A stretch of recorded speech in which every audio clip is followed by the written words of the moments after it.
సీజన్లో బాగా దొరికే పాలకూరతోటి రెస్టారెంట్ స్టైలు పాలక్ పన్నీర్ ఎలా చేయాలో చూద్దాం ఇప్పుడు. పాలకూరని శుభ్రంగా క్లీన్ చేసి 4-5 సార్లు కడిగాక బాగా కాగుతున్న నీళ్ళల్లో వేసుకొని ఒకసారి అంతా నీళ్ళల్లోకి ప్రెస్ చేసుకుని ఒక పొంగు వచ్చేంత వరకు ఉంచి స్టవ్ ఆఫ్ చేసి వెంటనే ఐస్ వాటర్లో వేసి డిప్ చేసి బాగా 5 నిమిషాలు ఉంచి స్ట్రైన్ చేసేసుకోవాలి.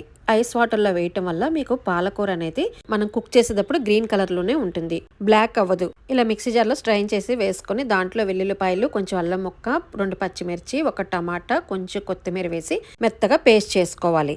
ఇలా మెత్తగా పేస్ట్ చేసుకున్నాక కడాయిలో బటర్ కానీ నూనె కానీ వేసుకొని నూనె కాయాక జీలకర్ర, ఉల్లిపాయ ముక్కలు వేసి వేగాక కొంచెం పసుపు, రుచికి సరిపడిన ఉప్పు, కారం, గరం మసాలా వేసుకుని ఒకసారి అంతా కలుపుకొని నేను కారంలోనే ధనియాలు, జీలకర్ర కలిపేసి పట్టిస్తానండి. మళ్ళీ విడిగా వేయాల్సిన అవసరం ఉండదు నాకు. ఇదంతా ఒకసారి బాగా వేగాక మనం గ్రైండ్ చేసి పెట్టుకున్న పాలకూర పేస్ట్ని వేసేసుకొని బాగా కలుపుకొని మూత పెట్టి ఫ్లేమ్ సిమ్లో పెట్టి 10 నిమిషాలు ఉడకనివ్వాలి.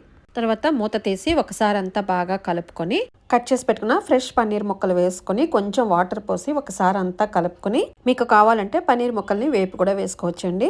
కసూరి మెత్తి వేసుకొని ఒకసారి అంతా మిక్స్ చేసుకొని మూత పెట్టి 10 నిమిషాలు ఉడకనివ్వాలి.